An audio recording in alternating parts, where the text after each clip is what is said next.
There are moments in history when the universe holds its breath, when billions of hearts across 1,000 worlds pause in perfect synchrony, waiting to see which way the cosmic scales will tip.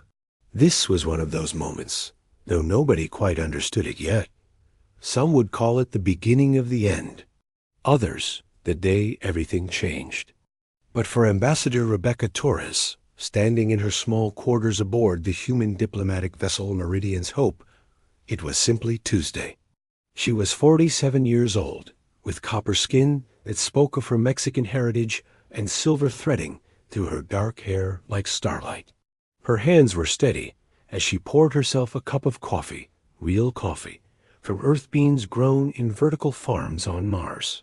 The Galactic Council had many wonders, but they had never quite figured out coffee. That, she thought, should have been their first clue about humanity. The communication came through while she was adding cream. Her assistant, a nervous young diplomat named Thomas Reeves, burst through her door with the kind of panic that suggested either war or a very serious clerical error.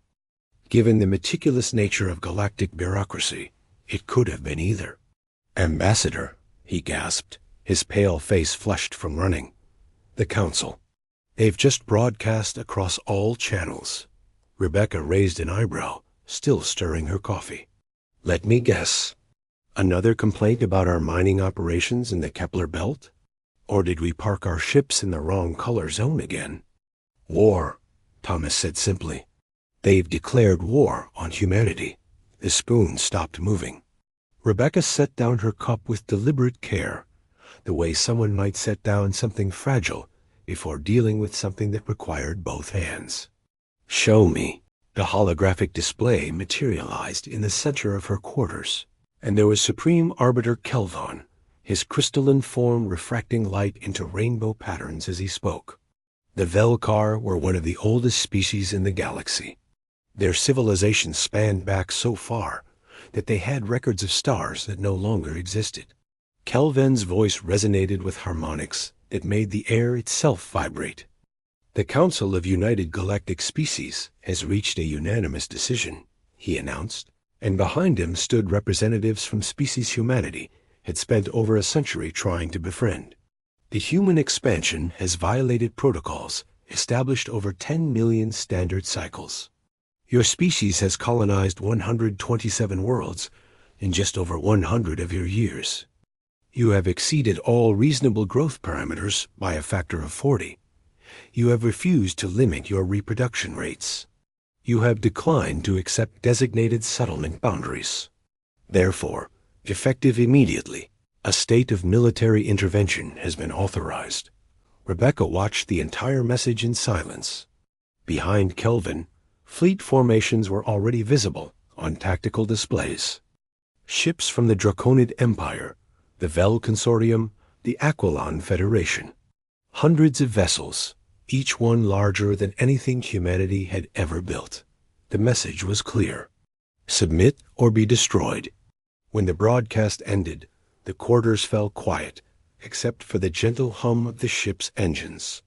Thomas stood frozen, waiting for his ambassador to react with appropriate shock or fear or outrage.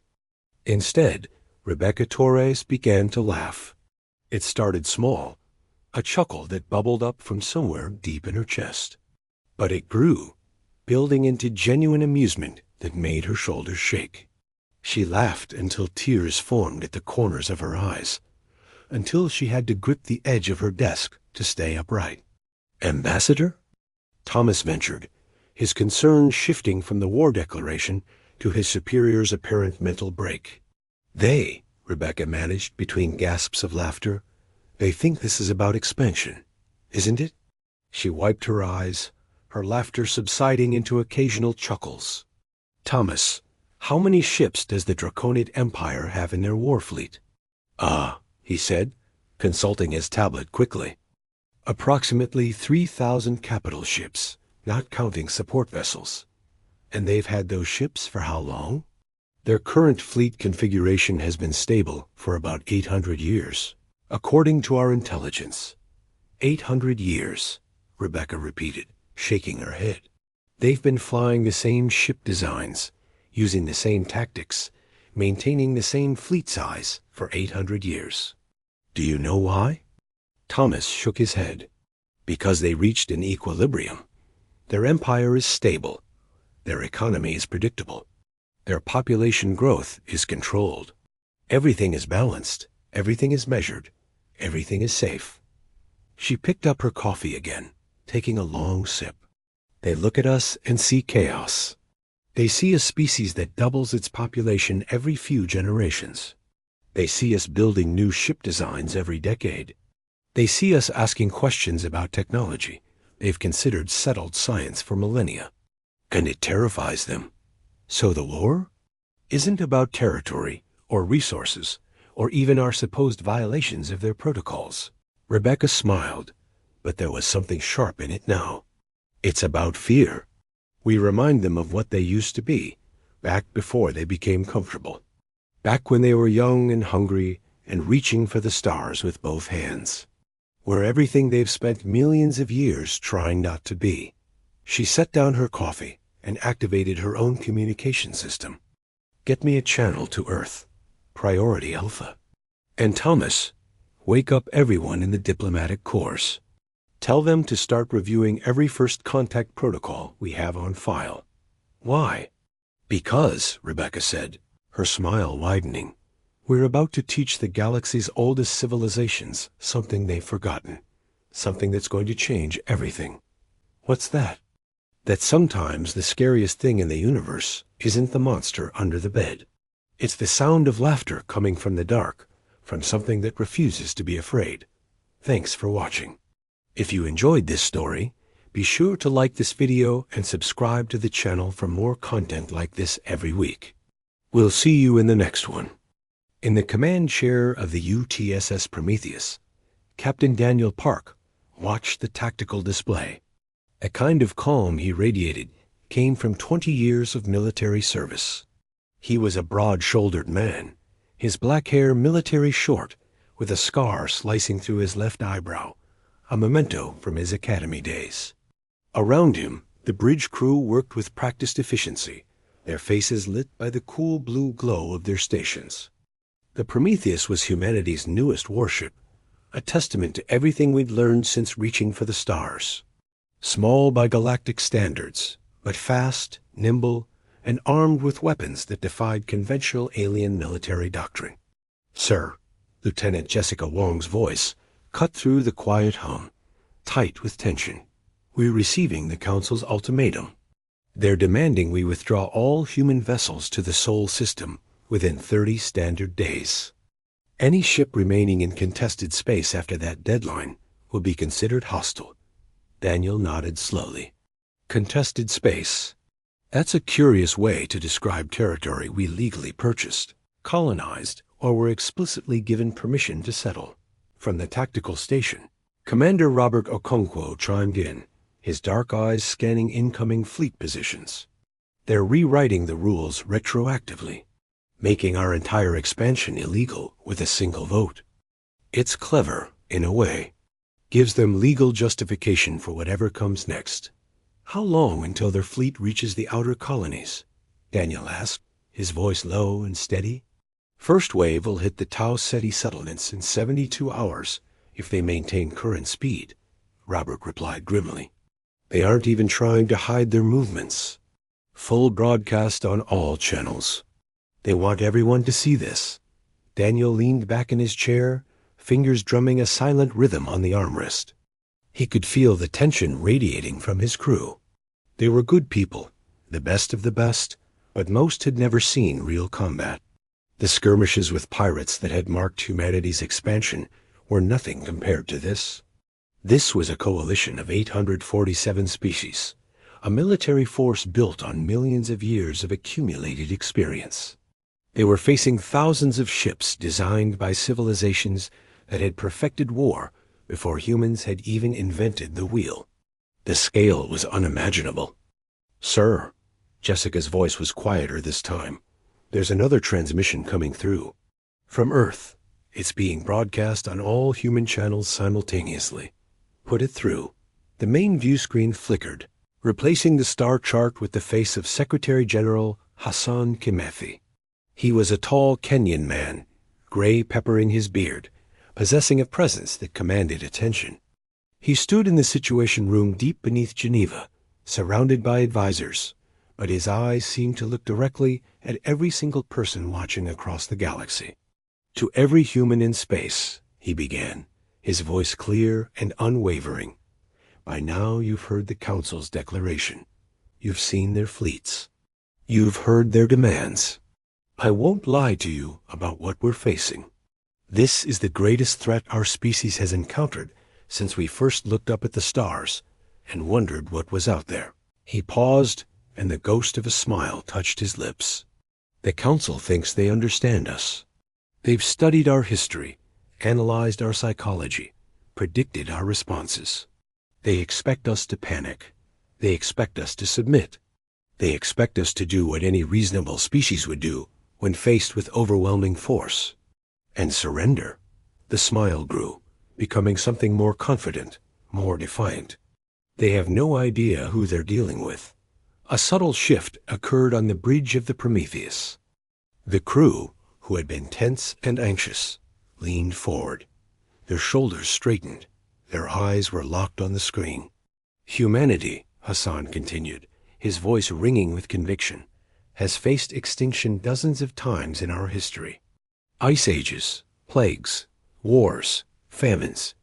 We've been reduced to a few thousand individuals clinging to life on a hostile world. And every single time, we've done the same thing. We've looked at impossible odds, at certain death, at the end of everything, and we've laughed. Then we've fought, then we've survived. Not because we're stronger or smarter or more advanced, but because we have never, in our entire history, known when to quit." He leaned forward, his hands gripping the podium, his knuckles white. "The Council has given us 30 days. They think that's generous. They think that is more than enough time for us to pack up our things and slink back home. So here's what we're going to do instead. We're going to spend those 30 days showing them exactly what happens when you threaten a species that evolved from pack hunters who brought down animals 10 times their size, with nothing but pointed sticks and a stubborn refusal to give up." Captain Daniel Park found himself grinning, a wide, unrestrained grin. Around him, the same expression was mirrored on the faces of his crew. The fear had been replaced by something else, something primal and fierce. "To every colony, every station, every ship in human space," Hassan declared, his voice rising, "hold your ground. Not because I'm ordering you to, not because it's your duty, but because we're human, and running away has never been our style. The Council thinks they can overwhelm us with numbers. They're probably right." He paused for dramatic effect, letting the weight of that admission sink in. "But they're about to learn something important, something that every predator on Earth learned the hard way over millions of years." He smiled fully now, showing teeth. It was not a friendly smile. It was the smile of a cornered animal about to lunge. The most dangerous prey is the kind that fights back. The transmission ended. For a heartbeat, there was stunned silence on the bridge of the Prometheus. Then, the room erupted in a raw, defiant cheer. It was a sound of release, of anger, of unity. Daniel let them have their moment. They needed it. He needed it. Then he raised his hand, and the cheer subsided into an expectant silence. "All right," he said, his voice calm but charged with a new energy. "They want to fight. Let's give them one they'll never forget. Robert, start running combat simulations. I want tactical solutions for engaging ships 3 times our size. Jessica, reach out to every human vessel in this sector. Coordinate positions. We need to become a single, unified fist. And someone get me a direct line to Fleet Command. If we're going to make history, we might as well do it properly." The crew moved with a speed and purpose that hadn't been there moments before. The air crackled with resolve. They had their orders, not just from their captain, but from the collective will of their species. "Sir," Robert said, his voice carrying a note of professional concern that cut through the renewed vigor. "The odds are mathematically impossible. Even with every advantage, even with perfect execution, we're looking at a force disparity of roughly 100 to 1. Daniel stood up, walking to the view screen. The starfield stretched out before him, vast and indifferent. Each point of light was a potential battlefield, a potential grave. He stared into that abyss, where countless species now wanted humanity erased from existence. 100 to 1, he repeated thoughtfully, savoring the words. Then he turned back to face his crew. His grin was back, wild and fierce and utterly, completely human. "Sounds about right. This is just the beginning of humanity's last stand. If you want to know what happens when you corner the most stubborn species in the galaxy, make sure you're subscribed and have notifications turned on. Thanks for watching." The battle for New Hebrides began at dawn, though dawn is a relative term on a planet with 2 suns. On the command deck of the orbital defense platform Guardian 7, Commander Patricia Aussay watched the enemy fleet drop out of hyperspace. They arrived like a swarm of locusts, blotting out the stars. She was 34, born on Mars, raised on stories of Earth's oceans, which she had only ever seen in pictures. Her parents were pioneers, among the first to leave the Sol system, chasing the dream of new worlds and open skies. Patricia joined the Defense Forces because someone had to protect those dreams. She just never imagined she'd be protecting them from the entire galaxy. "Count?" she asked, her voice quiet but firm. Her sensor officer, a young man named Riku Tanaka, replied, his hands trembling slightly. 470 capital ships, ma'am. Escorts and support vessels push that past 1,200. They've brought enough firepower to crack a planet. And we have? Riku's voice cracked.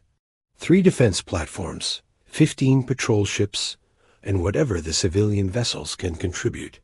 Ma'am, we should evacuate. We have to get the colonists out while we still can. Patricia thought of the 40,000 souls on New Hebrides below. Farmers, scientists, teachers, and children. People who had come here because Earth was crowded and Mars was full, because humanity has always needed new horizons. She thought of her own parents, now resting in the red soil of Mars, who had spent their lives reaching for something better. "No," she said simply. "We hold." The Council fleet advanced in perfect formation, a symphony of deadly precision. Their battle doctrine was 50,000 years old, refined across 1,000 conflicts. They were discipline, they were order, they were inevitable.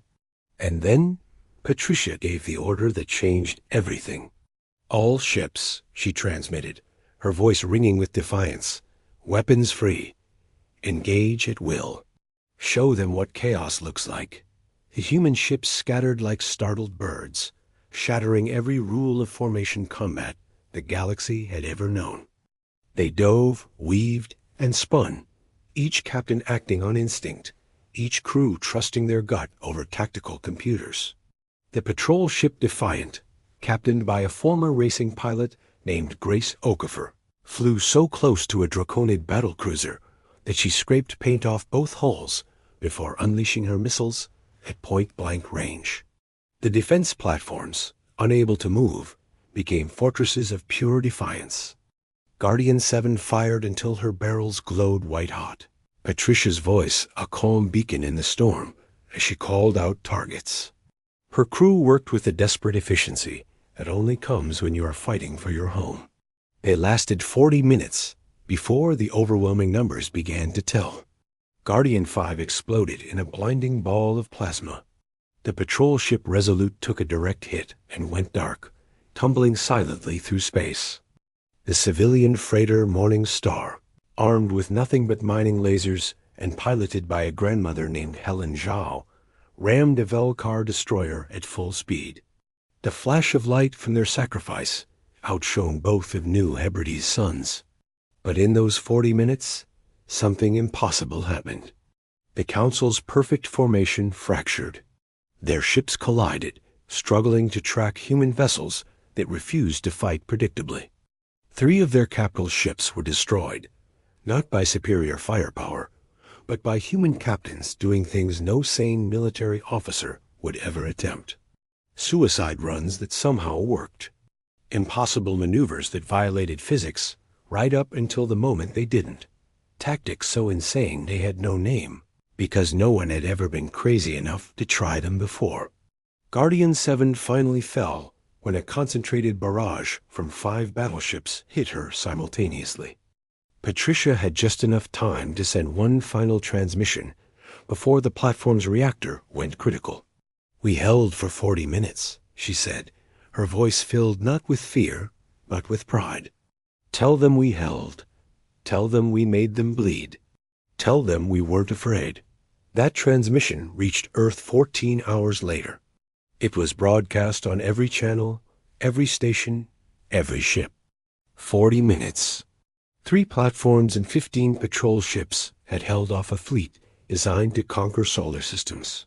They had lost, yes, New Hebrides had fallen, but they had done something no council tactician had ever predicted. They had hurt them back.